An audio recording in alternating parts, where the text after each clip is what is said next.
Linggo po sa ating lahat. At dahil sa wala po tayong mai-vlog ngayon at nais ko lang pong i-review ang isang video na aking ini-upload noong nakaraang araw tungkol sa tamang pagsubok sa gamit. Yung una ay may nag-komento na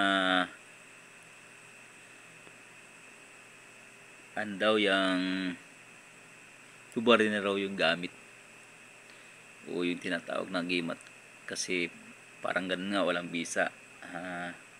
Shoutout sa iyo, Rensky TV. Ating sagutin ng may diplomasya at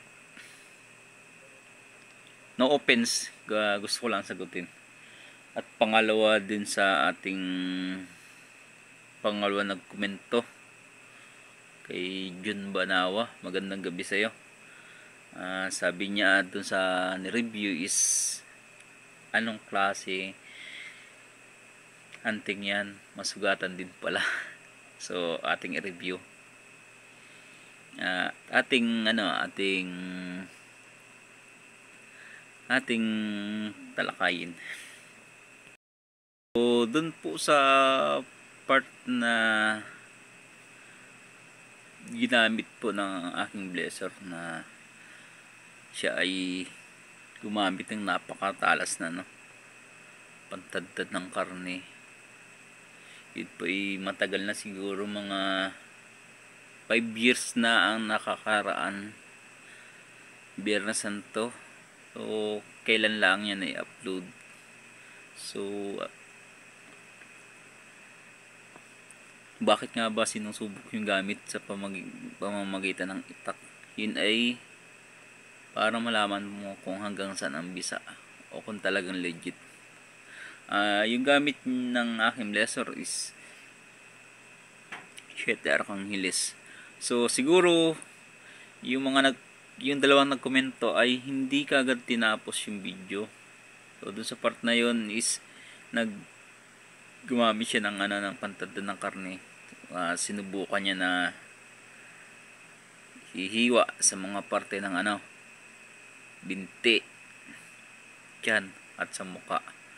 So dun sa part na yon ay ang kapaliwanagan dun bakit nga daw nasusugatan.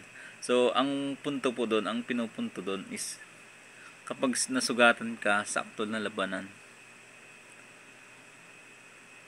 kahit na gamit natin yung mga ating medalyon, syempre talaga magsusugat yan. Pero ang kapaliwanagan yan, kung magsugat man yan, madali pong maghilom yan. Yan po ang pinakang bisa ng 7 Arcangheles. Isa pa lang po sa bisa ng ng 7 Arcangheles. At marami pa rin kakayahan ng 7 Arcangheles. So pasintabi po kung yung iba ay hindi nagustuhan ang video. May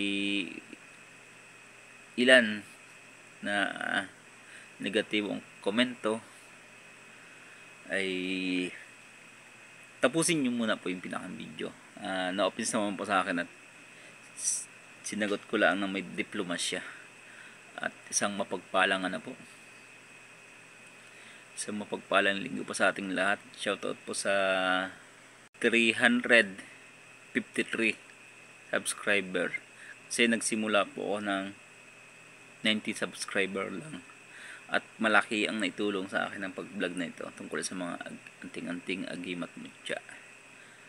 O ano pa mang tangang saktawan. O sa mga kapanalig po natin na tingero.